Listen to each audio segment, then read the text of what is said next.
Kia ora guys, this video is about the gradient. What is it? Well, it's the slope coefficient.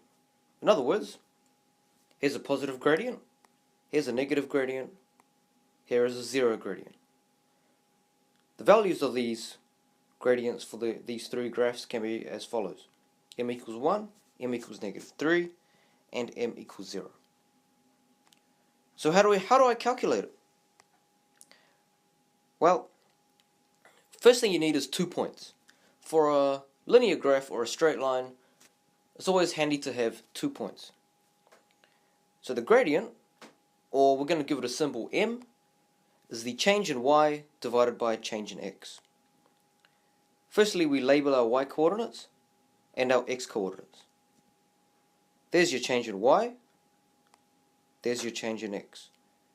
So the formula changes to y2 minus y1 in the numerator, and in the denominator you've got x2 minus x1, which is essentially just change in y over change in x, or in other words, rise over run.